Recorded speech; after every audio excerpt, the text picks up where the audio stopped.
4 years ago, my older brother went missing. There was nothing to prompt it. At 24, he was a good guy. He got top marks in school and uni, stayed clean, was very well built, and had only one girlfriend who he was still dating up until the time he went missing.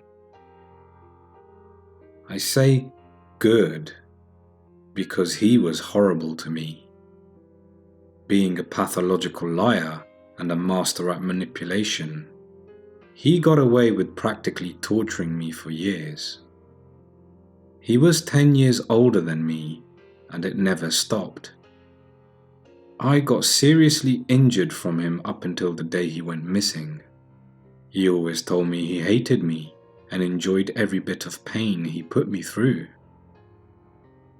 I tried telling people when I was younger, but everyone believed him. Never me. Eventually, I stopped trying.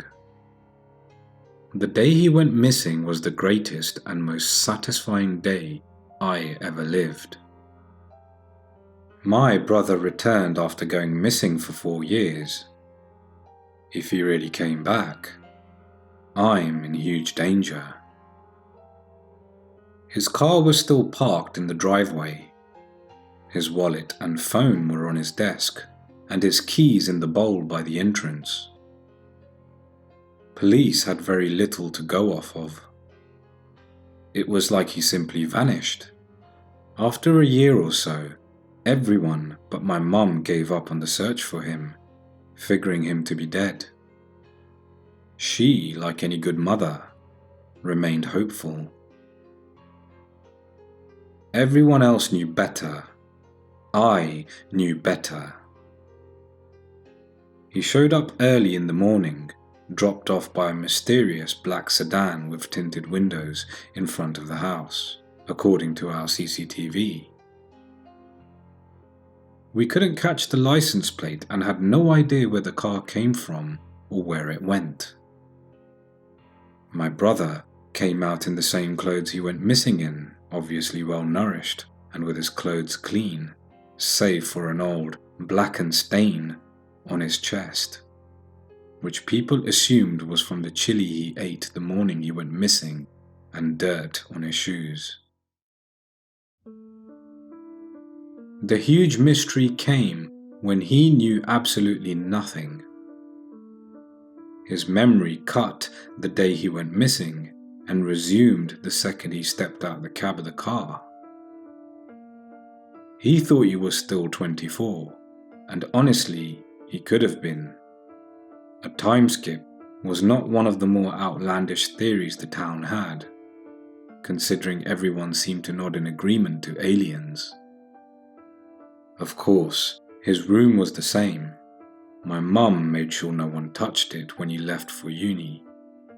And when he came back and then went missing, she did the same thing. She was so convinced that he would return that she allowed no one to move anything. She was devastated and heartbroken, so my dad and I just went along with it. The first night he came back, he spent it in the house. My brother returned after going missing for 4 years. If he really came back, I'm in huge danger. I've always had my fun with you, but never got to finish the job, you little shit. I woke up suddenly in the middle of the night to him standing at the foot of my bed. He was looking down at me with a huge grin on his face. Literally, it was a huge grin, curling way too unnaturally and twice as large as a normal mouth, as if the corners were cut open with a razor. My lamp was knocked over by my door and was under him, leaving a light shining up towards him, creating shadows going upwards on his face, leaving black areas between his eyebrows and cheekbones for both eyes. The eyes. Although they were in void, the eyes were still visible somehow. It was as if they were emitting a soft light underneath the surface. They were glassy and glazed over, completely lacking blood and life.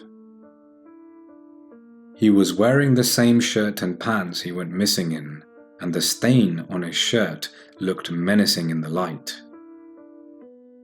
It looked oozing, pulsing, crawling, as if filled with worms and maggots. His hands and arms were at his sides, swaying gently with rage. In his right hand was a knife that looked sickly familiar. I knew that knife all too well. He moved his arm to hold the knife above his head. He lunged toward me from the end of the bed. Before I could form any words or sights for help in my mouth, and just as the knife was about to plunge into my chest, I woke up. I jolted in my bed, sitting upright, blood pumping with icy cold liquid coming from a heart frozen in terror. I felt cold and hot at the same time, feeling nauseous and shaking everywhere.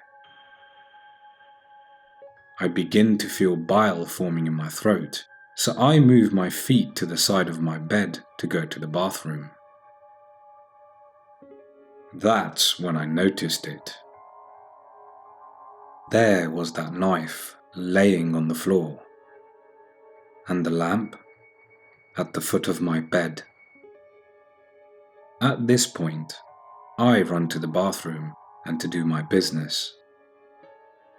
After I'm done, I'm still shaking, so I splash my face with cool water.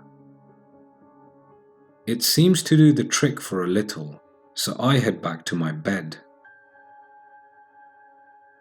The door was closed, which was wrong, since I left it open to go to the bathroom, using the light from my room to navigate the hall. I walk in to see him back in my room, this time sitting on my desk chair next to my bed, twirling the same knife on his fingertip. My brother returned after going missing for 4 years. If he really came back, I'm in huge danger. I stood there, still frozen before the fight or flight response kicked in. "I was going to kill you the night I went missing," he said, with that same unnatural grin on his face, with way too many teeth. "But obviously, you knew that." Now, the response kicked in. I hightailed it out of there and slammed the door shut behind me to buy me some time. As I heard something inside the room shuffle to its feet, I bolted down the stairs to the front door, ready to grab my keys and spend the night anywhere else but where he was. As I put my hand in the bowl, I felt a lifeless cold hand already there. "Looking for these, you little shit?" he asked slyly. He was dangling the keys in front of me, and I was briefly left wondering, how the fuck did he get here before me? How the fuck is he even here? The thought took only a nanosecond before I ran for the back door, prepared to make the journey on foot.